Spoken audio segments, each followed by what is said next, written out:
Assalamualaikum warahmatullahi wabarakatuh. Waalaikumsalam warahmatullahi wabarakatuh. Iya, terima kasih kepada Pak Tri Novianto atas waktunya. Ya. Bagaimana kabarnya Pak hari ini? Alhamdulillah baik, Iya. Bu. Kemarin dengar-dengar sudah operasi. Ya, kemarin alhamdulillah udah sembuh. Alhamdulillah. Sudah sehat Nggih, lagi, nggih, Bu. nggih. Jadi hari ini kita akan mengadakan supervisi akademik di mana nanti panjenengan sebagai yang saya supervisi Siap. dan saya sebagai supervisornya. Tuh. Sebelum pelaksanaan supervisi kita mulai nanti, jadi kan ada tahap-tahapannya di mana nanti pada percakapan terlebih dahulu ada tahapan pra-observasi. Ini yang akan kita lakukan sebelum kita melakukan observasi. Dengan ngajar, saya nanti mengobservasi. Sebelum itu kita akan melakukan pra-observasi kelas dulu. Berarti ada pra-observasi, terus observasi, setelah itu pasca observasi. Ngaten nggih, Pak? Nah, untuk sekarang, untuk pra-observasi ini rencananya Pak Tri Novianto itu nanti pembelajarannya akan menggunakan kompetensi dasar apa? Saya nanti insya Allah akan menggunakan KD atau kompetensi tentang menghargai makna, kedudukan, dan fungsi Undang-Undang Dasar 1945. Iya, iya. Makna dan kedudukan fungsi Undang-Undang Dasar 1945. Iya. Kedengarannya sangat luar biasa ngaten nggih. Saya jadi penasaran nanti ikut observasinya. Lah, tujuan pembelajaran yang akan dicapai nanti apa, Pak? Nah, ini di sini untuk tujuan pembelajaran yang akan saya sampaikan kepada peserta didik, itu setelah mengikuti proses pembelajaran, nanti peserta didik mampu berpikir secara positif dalam memaknai kedudukan Undang-Undang Dasar 1945 secara adil, yaitu sebagai bentuk sikap beriman dan bertakwa kepada Tuhan Yang Maha Esa.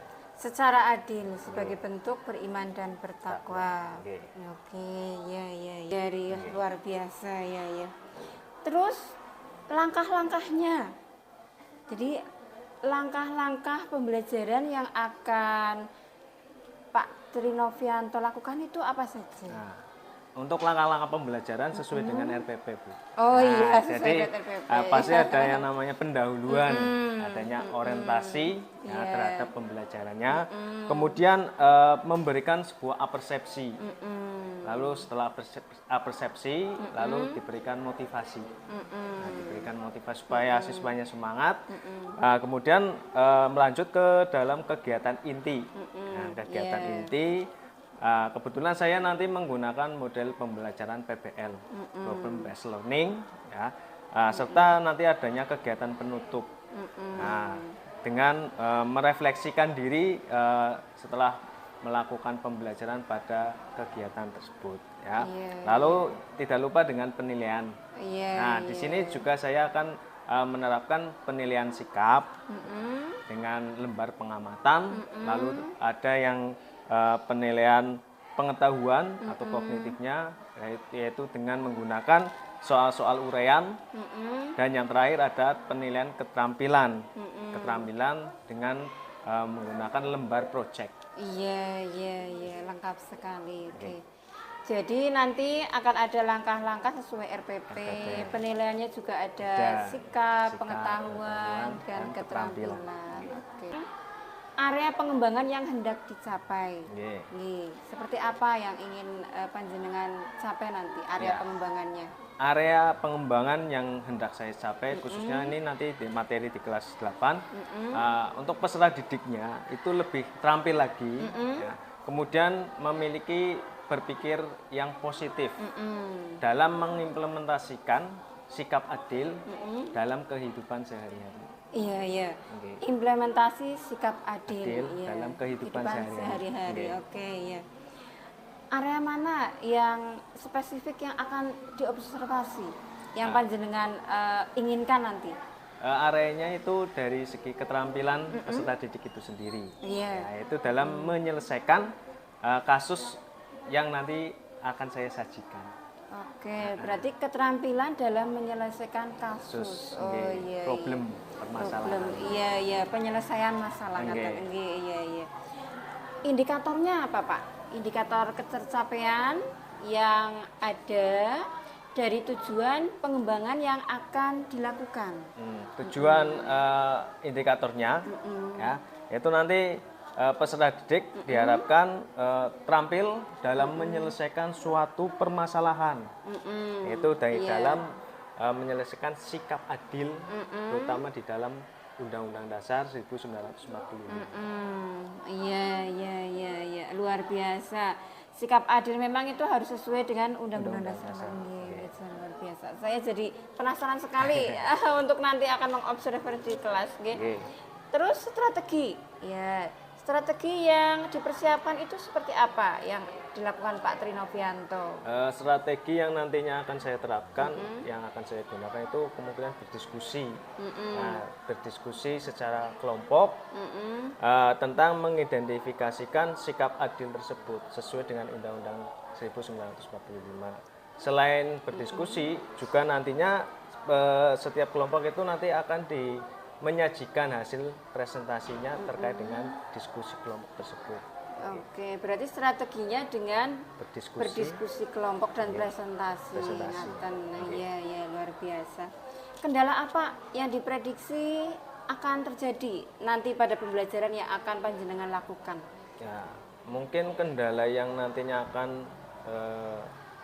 dihadapi saya mungkin dari segi peserta didik itu sendiri. Mungkin ketika berdiskusi itu peserta didik masih ada yang kurang aktif, mungkin juga ada yang cuma kurang aktif dan peserta didik itu mengandalkan temannya biasanya. Terus sehingga di dalam diskusi kelompok itu kita harus perlu pemantauan terhadap setiap kelompok. Oke. Berarti Pak Trinovianto sudah bisa memprediksi kendala dan sudah bisa menyelesaikan apa yang akan dilakukan. Bagus sekali. Terima kasih Pak Trinovianto. Selanjutnya kita akan melakukan pembelajaran. Bapak sebagai penyaji pembelajaran, nanti saya sebagai pengamat observer. Ngaten nggih? Sangat penasaran, saya ingin melihat Bapak untuk memberikan pembelajaran terhadap putra-putri kita, peserta didik kita di kelas. Monggo. Anak-anak, gimana kabar kalian hari ini? Baik, sebelum kita memulai pembelajaran pada pagi hari ini, ya, kita lebih baiknya untuk berdoa terlebih dahulu. Ya, silakan untuk dipimpin oleh ketua kelas untuk berdoa. Ya, anak-anakku kelas 8 F ya. Nah, anak-anakku 8 F yang anak guru, kan? Ya, untuk memulai pembelajaran pada pagi hari ini, ya Pak Guru akan mengabsen terlebih dahulu. Nah, hari ini siapa itu ada aspek pengetahuannya yang kedua, ya. Setelah itu nanti aspek keterampilan, bagaimana keterampilan kalian menyajikan. Sebelum Pak Guru memulai ya materi pada pertemuan pagi hari ini, Pak Guru ada gambar. Oke, ada yang bisa menjawab? Saya Pak. Salim. Gambar 1. Yang melaksanakan Undang-Undang Dasar 1945 tentang pemilihan ketua OSIS di sekolah. Dan gambar 2, upaya melaksanakan UUD 1945 tentang kebangsaan, bermasyarakat dan bernegara. Ya, tepuk tangan untuk Mas Salim. Coba kalian perhatikan tayangan kita.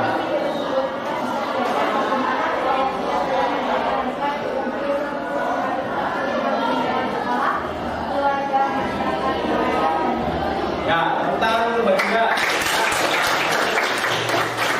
Tadi kalian sudah melihat cuplikan tayangan itu tadi, bahwasanya kita di dalam upaya melaksanakan dan mempertahankan UUD, ya, kita harus baik di lingkungan keluarga tetap melaksanakan kegiatan positif, ya, di lingkungan sekolah juga ya, di lingkungan masyarakat pun, ya, dan juga di lingkungan bangsa dan negara. Ini kemudian amandemen atau perubahan yang ketiga itu ada di tahun 2001, lalu yang terakhir perubahan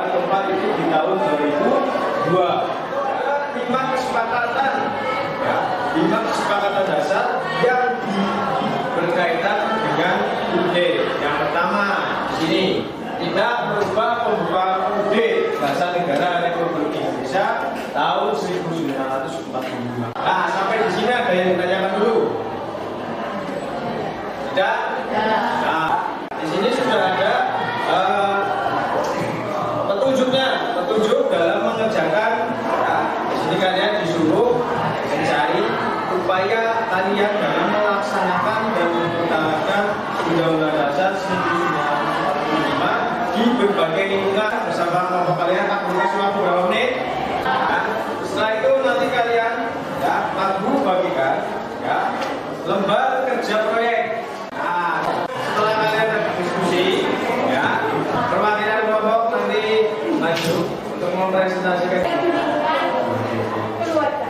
Pertama menjelaskan tentang menyayangi dan bersikap hormat kepada seluruh anggota keluarga di rumah. Kemudian presentasi dari kelompok kami mohon dimaafkan. Assalamualaikum warahmatullahi wabarakatuh. Mungkin ada kelompok yang lain yang mau menanggapi.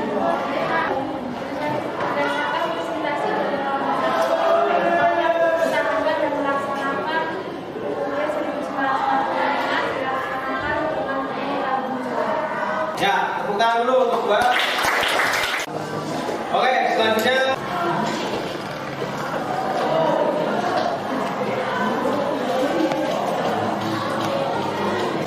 setelah tadi kalian berdiskusi dan membuat proyek berupa mapping ya, nanti Pak Guru nilai dulu. Setelah nilai nanti Pak Guru bagikan kembali ke kalian untuk ditempel di dinding kelas kalian.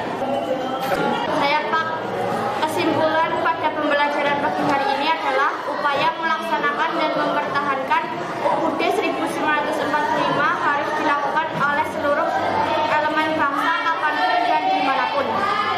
Ya, tepuk tangan untuk Baginda. Nah, kesimpulan pada pertemuan pagi ini ya, di sini sudah Pak Guru tuliskan bahwasanya kita dalam upaya melaksanakan dan mempertahankan Undang-Undang Dasar 1945 ya, harus dilakukan dengan penuh tanggung jawab ya, oleh seluruh elemen bangsa apapun dan dimana pun berada. Paham ya? Nah, baik untuk pertemuan pada pagi ini ya, mungkin waktunya sudah selesai ya. Baik untuk mengakhiri pertemuan.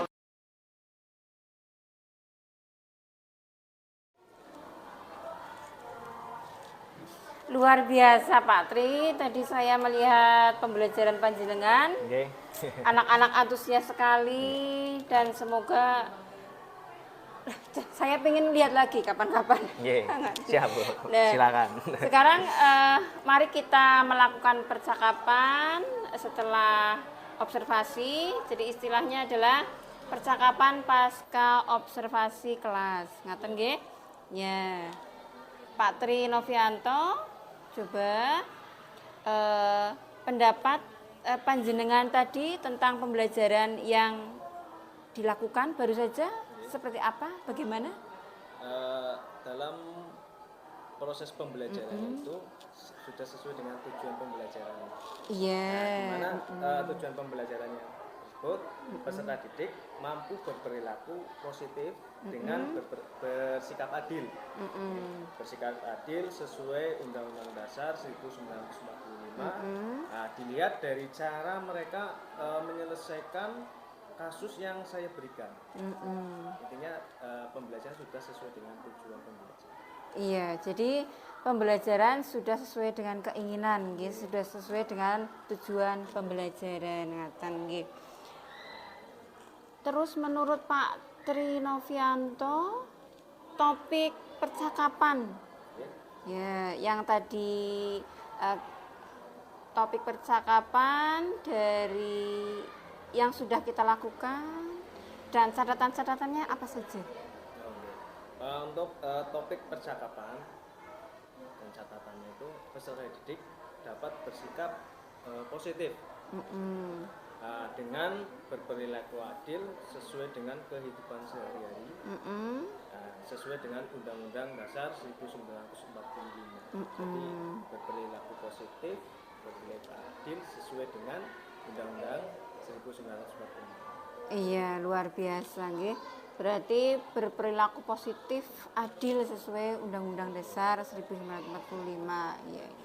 Terus rencana tindak lanjut ke depannya bagaimana Pak Trinovianto? Nah, untuk rencana tindak lanjut ini berkaitan dengan sikap adil sesuai dengan Undang-Undang Dasar 1945.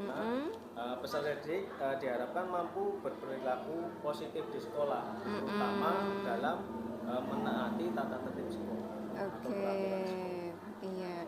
Berarti setelah sesuai dengan undang-undang, muaranya adalah nanti taat terhadap peraturan, ngaten nggih. Peraturan yang ada di sekolah. Oh, nggih, luar biasa Pak Trinovianto. Terima kasih untuk supervisi akademiknya hari ini. Semoga bermanfaat untuk kita nggih, Pak Trinovianto dan juga saya. Dan kapan-kapan saya ingin melihat Pak Trinovianto lagi untuk mengajar, ngaten nggih. Jadi bagaimana Pak Trinovianto itu di kelas memberikan ilmu kepada peserta didik dan ternyata luar biasa. Antusias mereka juga luar biasa. Nggih. Terima kasih Pak Trinovianto. Semoga sehat selalu, tambah sukses. Nggih. Assalamualaikum warahmatullahi wabarakatuh. Waalaikumsalam.